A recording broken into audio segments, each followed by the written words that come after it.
Test season మధ్యలో team India T20 సిరీస్కు సిద్ధమైంది. బంగ్లాదేశ్తో 3 మ్యాచ్ల సిరీస్లో తలపడబోతోంది. ఈ సిరీస్లో భారత జట్టే హాట్ ఫేవరెట్. అయితే టీమిండియాతో పోల్చితే బంగ్లాదేశ్లో ఎక్స్పీరియన్స్ ఎక్కువ ఉన్న ప్లేయర్లున్నారు. భారత జట్టులో సూర్యకుమార్ యాదవ్, హార్దిక్ పాండ్యా, హర్షదీప్ సింగ్ మాత్రమే సీనియర్లు. యువ పేసర్లు మయాంక్ యాదవ్, హర్షిత్ రాణా కొత్తగా జట్టులోకి వచ్చారు. తుది జట్టులో ఛాన్స్ కోసం ఎదురుచూస్తున్నారు. ఐపీఎల్లో మయాంక్ యాదవ్ ఆకట్టుకున్నాడు.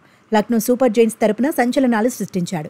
బంతిని 150 కిలోమీటర్లకు పైగా వేగంతో సంధించి ప్రత్యర్థులను బెంబేలెత్తించాడు. అయితే గాయాలతో ఇబ్బంది పడిన మయాంక్ యాదవ్ ఇప్పుడు సరికొత్త ఉత్సాహంతో బరిలో దిగబోతున్నాడు. గత ఐపీఎల్ సీజన్లో హర్షిత్ రాణా కూడా ఆకట్టుకున్నాడు. కోల్కతా నైట్ రైడర్స్ విజయాల్లో కీలక పాత్ర పోషించాడు. నితీష్ కుమార్ రెడ్డి సైతం మెరుపులు మెరిపించాడు. సన్ రైజర్స్ హైదరాబాద్కు అడ్వాంటేజ్ అయ్యాడు. ఆల్రౌండ్ షోతో అందరి చూపును తన వైపు తిప్పుకున్నాడు. గ్వాలియర్లో ఛాన్స్ దొరికితే చెలరేగిపోవాలనుకుంటున్నాడు. టీమిండియా టాప్ ఆర్డర్కు కొత్త లుక్ వచ్చింది. ఒక ఓపెనర్గా అభిషేక్ శర్మ తన స్టామినా చూపించబోతున్నాడు. ఈ ఏడాది జూలైలోనే యువ ప్లేయర్ అంతర్జాతీయ క్రికెట్లోకి అరంగేట్రం చేశాడు. ఇప్పుడు బంగ్లాదేశ్తో సిరీస్ రూపంలో అభిషేక్ శర్మకు మంచి అవకాశం దొరికినట్టే. మరో ఓపెనర్గా సంజు శాంసన్ ఆడబోతున్నాడు. గతంలోనూ శాంసన్ ఓపెనర్గా బరిలో దిగాడు. అయితే చివరిగా ఆడిన 2 టీ20లోనూ డకౌట్ అయ్యాడు. శ్రీలంకతో సిరీస్లో విఫలమయ్యాడు.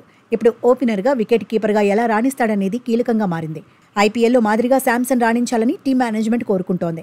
గత ఐపీఎల్లో సంజు 15 మ్యాచ్ల్లో 531 పరుగులు చేశాడు. 153.46 స్ట్రైక్ రేట్తో ఆకట్టుకున్నాడు. బంగ్లాదేశ్పై రాణిస్తేనే మున్ముందు సంజుకు అవకాశాలు దొరుకుతాయనే చర్చ జరుగుతోంది. లేదంటే కెరియర్ డేంజర్లో పడుతుందని ఎక్స్పర్ట్స్ హెచ్చరిస్తున్నారు. గ్వాలియర్ టీ20లో నెంబర్ 3 ఆటగాడిగా సూర్యకుమార్ యాదవ్ 4వ స్థానంలో, రియాన్ పరాగ్ కీలకం కానున్నారు. 5వ స్థానంలో శివం దుబే ఆడే అవకాశం ఉంది. 6వ స్థానంలో హార్దిక్ పాండ్యా బరిలో దిగడం ఖాయంగా కనిపిస్తోంది. ఫినిషర్గా రింకు సింగ్ బరిలో దిగనున్నాడు.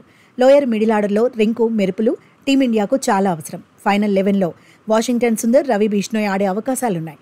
గ్యాప్ తర్వాత రీ ఎంట్రీ ఇచ్చిన వరుణ్ చక్రవర్తికి ఛాన్స్ దొరకపోవచ్చు. పేస్ విభాగంలో హర్షదీప్ సింగ్ కీలకం కానున్నాడు.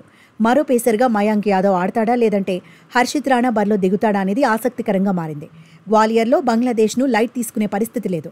ఎందుకంటే మహమ్మదుల్లా, ముస్తాఫిజుర్ రెహమాన్, లిట్టన్ దాస్, టస్కిన్ అహ్మద్, మెహదీ హసన్ వంటి ఎక్స్పీరియన్స్ ఉన్న ఆటగాళ్లు బంగ్లా జట్టులో ఉన్నారు. యంగ్ టాలెంట్కు కూడా బంగ్లా జట్టులో కొదువు లేదు. షకీబ్ అల్ హసన్ టీ20లకు గుడ్ బై చెప్పినా ఆ జట్టు కాన్ఫిడెంట్గానే ఉంది. ఐపీఎల్లోకి ఎంట్రీ ఇచ్చేందుకు టీమిండియాతో సిరీసే కీలకమని కొందరు బంగ్లా ఆటగాళ్లు భావిస్తున్నారు. టాలెంట్ చూపించేందుకు టీ20 సిరీస్ను మంచి అవకాశంగా మలుచుకోవాలనుకుంటున్నారు. బంగ్లాదేశ్ జట్టులో రిషద్ హుస్సేన్ ప్రత్యేక ఆకర్షణ కాబోతున్నాడు. టీ20 వరల్డ్ కప్లో హుస్సేన్ 14 వికెట్లు తీశాడు.